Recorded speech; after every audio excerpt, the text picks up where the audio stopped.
Charles Manby studied classics at Oxford University and then became a commodities trader for Cargill. He came to INSEAD in 1989 and left to join Goldman Sachs, where he became a partner and global chairman of the Telecommunications, Media and Technology Group. Welcome to Alumni Experience, Charles. Were you planning to become an investment banker when you came to INSEAD? No.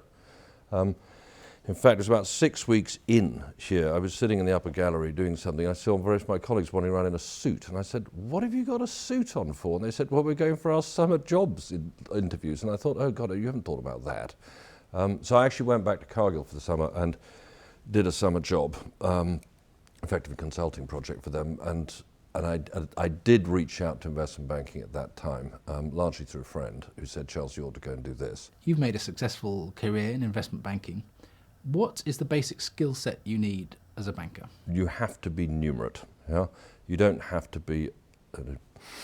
You don't have to do polynomial curves. Yeah? You don't have to do quadratic equations, but you need to be numerate.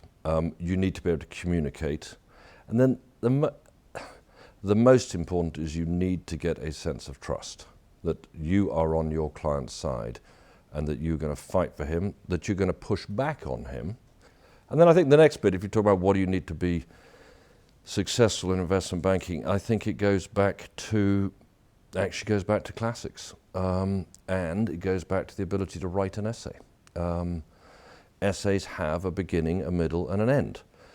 Good speeches have a beginning, a middle, and an end. A prospectus that is selling a company has a beginning, a middle, and an end. And so actually the ability to write about something or speak about something in an organized manner, compelling manner, I think that's a big fit of investment. That's a big skill in investment banking. It's true of every career, right? But it's true in investment banking too.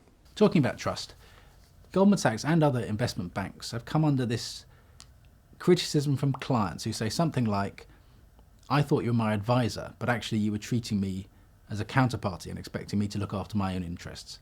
How do you respond to that line of criticism? I don't think it is without justification, actually. I think there have been mistakes made, and I'm sure the whole industry and Goldman has made some of those mistakes where they have thought of people as counterparties where the counterparty thought they were being a client. And where it normally goes wrong is you're in an advisory relationship, you then move to a trading relationship with a different part of the firm. That part of the firm operates on a counterparty basis, yeah? And every day it deals with grown-ups, yeah?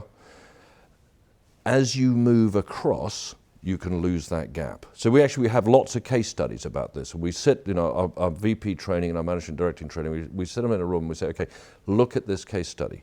When did it go wrong? And it went wrong because Joanne, who was running the relationship, handed it over to Tom, who was sitting on the swaps desk trading. And so, it's a fair criticism. It doesn't mean, but there are two different roles. So you just got to be very careful about how you manage that.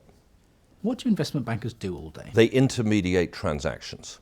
So, put it simply, I'm selling a business. I'm an M&A transaction. So I'm selling a business. So what does the investment banker do? If we're on the sell side, we think about what is the story. We think about what is the company worth, and we think about who are the buyers. That's the preparation phase. Then we say, okay, let's run the auction.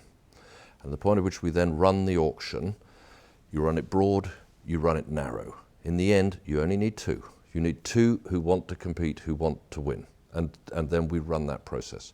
And then effectively, you run the document, you run and organize the documentation of it. So you're conducting the auction. And on the buy side, you're effectively doing the opposite. And you're thinking, what are we going to pay for it? Who else might buy it? And what do I have to pay to win? What are the synergies about my buying it? How much of those do I want to pay away? How's the stock market, if I'm a public company, going to think about it? How am I going to position it to investors? And so the investment banker's role is effectively to coordinate all of those different streams. That's in the M&A transaction. Thinking across your career at Goldman Sachs, what have been your career highs and lows? Oh, I think the highs are delivering for the highs are delivering for the client. The highs are the people you get to meet, which can be from prime ministers to presidents to chief executives. So I've done a lot of international stuff. I've done a lot of telecommunications. You know, I worked in Central and Eastern Europe after the wall came down. I've worked in Africa when Africa was opening up. I'm one of the very few people who've done a deal in Pakistan, where we ended up presenting to the entire Pakistani cabinet about what price and how we were going to run the auction for the sale of Pakistan Telecom. That was absolutely fascinating. So, you know, the degree of interaction with people across different cultures has been, you know, fascinating, and actually a very, you know, INSEAD type of thing. So that's been wonderful. The lows, early years, lows of how do you manage work-life balance and a family. I wouldn't have been successful if Nikki hadn't been there. Full stop. And that's, but it's a low, yeah. But lows, that's low one, and I think everybody has to manage that in a different way. Low two is the assault on the financial services industry post the financial crisis, which reputationally goes right to the center of your stomach. And you think, why am I in this industry because what I read in the newspaper is not what I do. Yeah? And that has been, I'm not really, you know, the answer is that still hurts a lot. What's your career advice? What are the things you think people should be doing to build a sustainable career? Yeah, I have got one point. I have got a comment on that, which is part networking, part career management. Most people think that it's obvious that what they do is transparent to everybody else. Yeah? That is not true. Yeah? Because, so you do have to communicate, you know, have a point, and the best way to communicate is not to walk into somebody's office and say, "Hello, I'm so and so. I'm up for promotion. Please look at me now," which does happen. The way you need to communicate is by having a point of view. And so one of the things I do in meetings, so the graduate or the MBA hire, they're the ones who've read the source material. I haven't read the source material. The senior people haven't read the source material. They're all reading an interpretation, financial or written, of some source material. So what I always say to the junior people is, you read it, if you like, you were there, yeah, so have a view.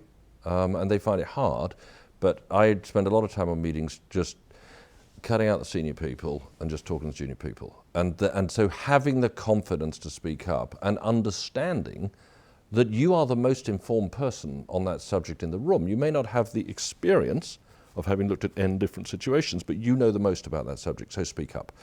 So that's point one. And then point two, on a networking point of view, most people, they assume that everybody knows what they're up to, but they don't. So you've just got to go communicate. Am I a great wander off to meetings and joining this sort of group and that sort of group? No. Yeah. Should you do more of it? Maybe. But you got to do things you enjoy.